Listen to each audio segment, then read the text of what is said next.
almost by accident. Let's put it this way, that I was fascinated by what I saw, what was a part of my entire environment, in which even cousins, siblings, uncles participated. So it was like a way of life.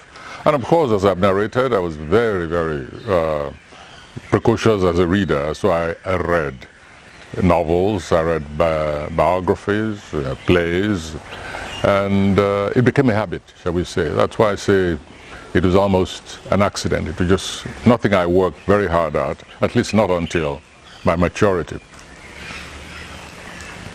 Okay, sir. What message will you give to Nigerians on embracing our neglected culture and tradition?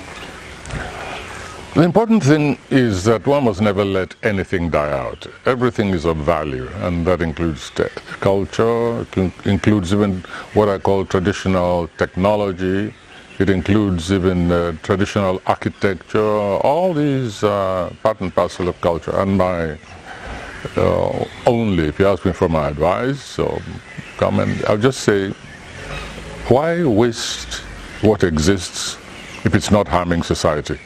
And culture, of course, and the arts do anything but harm society. On the other hand, they enhance society. So if you have it, develop it, enhance it, and flaunt it. Okay, sir. As part of the effort of Ogun State Ministry of Culture and Tourism to promote our local culture and lifestyle to the global community, the ministry is launching an online channel called Heritage TV. Heritage channel is a dedicated channel for promotion of culture, people lifestyles, and whatever people do in their local community. What is your own opinion and what's your views about this giant step, through the Heritage TV on the social media? Well, we must go by the principle that even the best of things require a little bit of push or promotion. Yes, they're there, but if they are not revitalized, if even outsiders don't know about it, they will not exactly die out completely, but they will atrophy to some extent. And so the idea of dedicating a channel specifically to culture, to the arts, to performances, to discourse, intellectual discourse on culture and heritage, this for me, I would say, is long overdue, and it's a marvelous initiative.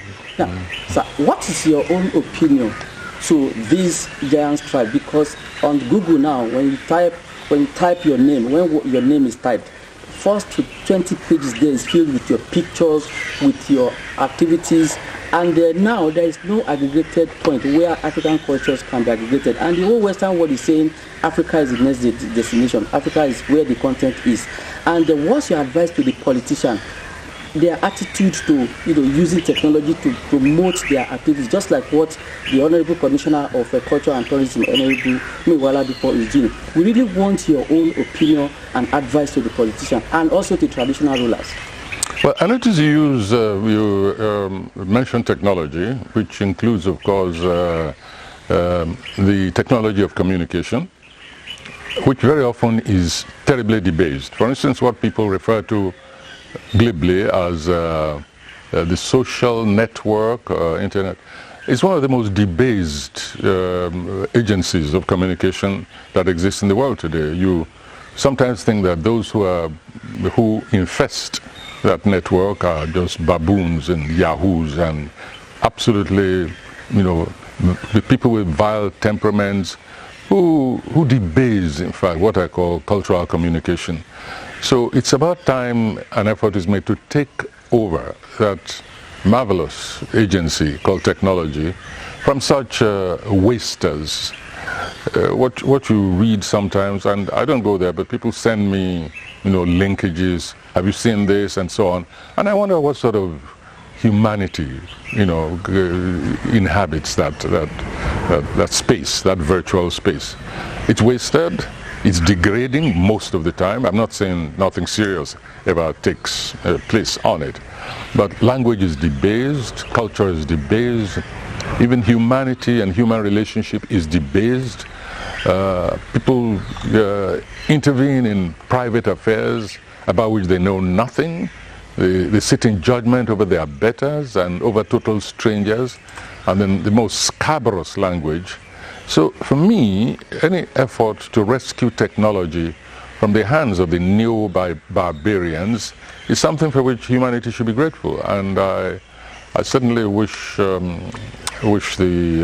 project, the initiative, all the luck it can get. It's an opportunity to, as I said, to purify the kind of language which goes on there, and also to introduce children, especially the younger generation, which is what I'm mostly concerned with, to introduce them to an alternative way of viewing and representing the environment that they live in, the environment that gives birth to technology and the technology that enhances the environment in which they live. Thank you so much, sir. In one of our presentations from one of the famous universities here in Nigeria, we asked, we are making a presentation and we requested from the panelists, the authorities in the academic sector, that what have they been contributing to the social space? Because we all visit social media, we download articles, we consume articles written by other professors in other parts of the world. And then none of them could say, okay, this is my blog spot where I put my content for other people to, to download and to benefit from. So you as an authority, as an international figure, what is your own advice to the custodian of the academic content toward the social media? Well, they're wasting an opportunity, and they are wasting, they are abandoning a sense of responsibility, because politicians should understand that they exist beyond election time, and they exist beyond sitting in houses of assembly and senate and making laws, passing laws, and breaking those very laws, by the way, in many cases. They should understand that they're part of the fabric of the entire society. And nothing distinguishes a human being, politician, student, academic, engineer, whatever, nothing distinguishes them as their integration into the cultural totality of their society.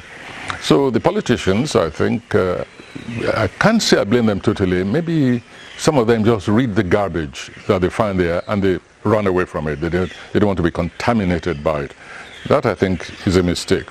That applies even to me.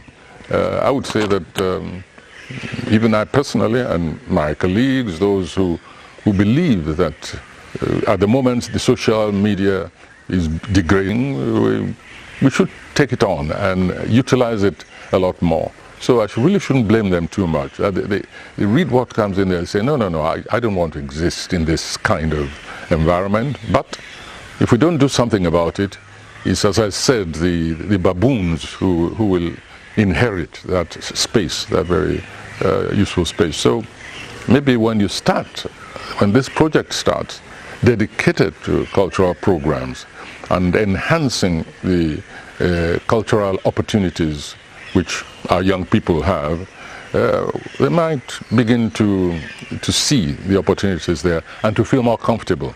And maybe from these sort of special channels, the material which is projected from that would in turn affect the sort of reactionary and retrogressive usage of this marvelous technology. Thank you, sir. Two more questions and we are done, sir. Yes, sir. Can you tell us from your own point of view what is unique about Ogun State? That means our people, way of life, language, culture. Well, there's nothing unique about Ogun State now. All states have their own unique points. And this is where, for me, cultural rivalry is so important, that each state tries to project its own, and in the process there's competition, very healthy competition. For me, the only kind of competition which is collective, and that is to project, to say, okay, my dance is more interesting than yours. All right, and the other one says, okay, you haven't seen anything yet, I'll show you at the next festival. And this, Ogun State is very good at this sort of thing.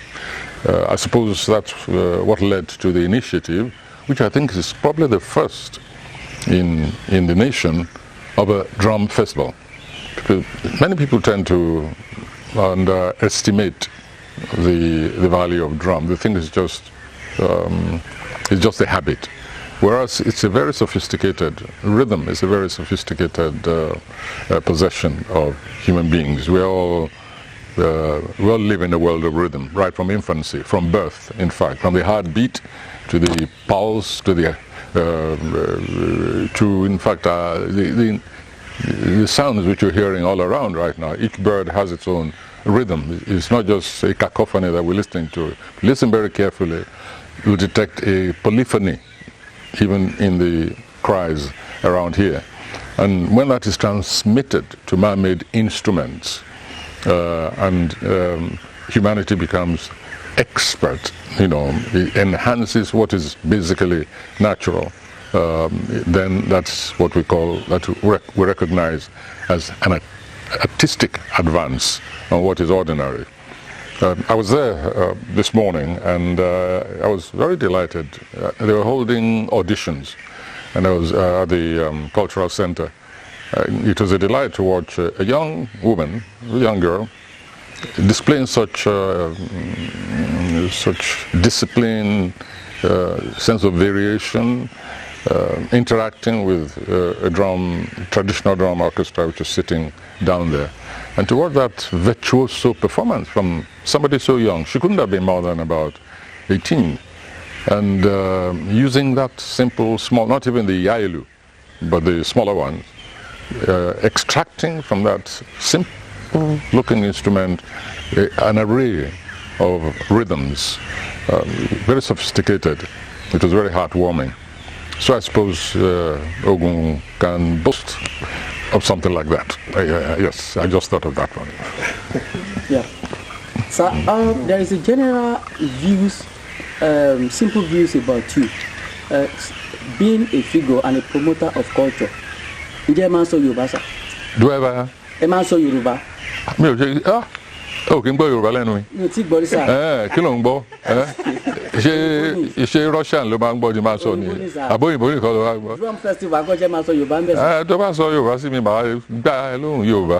Ìmọ̀ tí bá ń bá yàn sọ̀rọ̀, kì í mọ̀. Ìgbò lè wà láàrin wọn, TV ó lè wà láàrin wọn, Yorùbá wà láàrin wọn. So òyìnbó náà la fi ń gbéra, ta fi ń mọ, ta fi ń pa èdè àìyedè tì. Kì í ṣe pé mi ò kí ń sọ Yorùbá, má sọ. Ok, àwọn bàbá wa, àwọn ọba wa, kí lè